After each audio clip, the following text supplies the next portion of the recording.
నీచపు ప్రచారాలతోటి ఏం సాధిస్తావు? నాశనం అయిపోతావు నువ్వు. అంతే, ఇంకా నేనేం చెప్పలేను.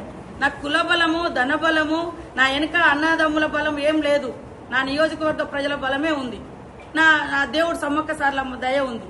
అందుకని నా నోటి వాక్యం ఎలక్షన్ల ముందు కూడా మీ మిడతల దండ వచ్చినప్పుడు, అరే నా ఎంబడి ఎందుకు పడుతున్నారా మీరు, నాశనం అయిపోతారన్న. తర్వాత ఇంకోటి ఏదో ఎక్కడో ఏదో ఒక ఫోన్ మా పిఏ చేసిన, అది ఆంధ్రాకు సంబంధించిన వాళ్ళది.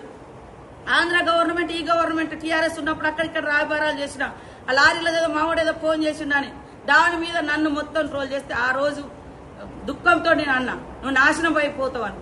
2 రోజులకే నీ కుటుంబం నుంచి పోయి జైల్లో పడి. అది నాది, అంతే. ఇంక అంతకంటే ఏం లేదు. చూసుకో వీడియోలన్నీ. ఒక రోజు గట్టిన ఇక్కడనే ఆ పార్టీ ఆఫీస్ లో ఎలక్షన్ జరుగుతుండే చెప్పిన, ఆ రోజు పడడానికి పోయి నువ్వు మధ్యలో బతికిపోయావు. ఇంతకంటే ఇంకోటి ఏం లేదు. కేటీఆర్, నువ్వు పెట్టుకుంటే నీ సమౌజ్జులతోటి నువ్వు పెట్టుకో, కానీ ఒక ఆడకూతులతో ఇంట్లో ఆడబిడ్డను ఓర్వైతే బయట ఆడబిడ్డల్ని ఎదుగనేవైతే.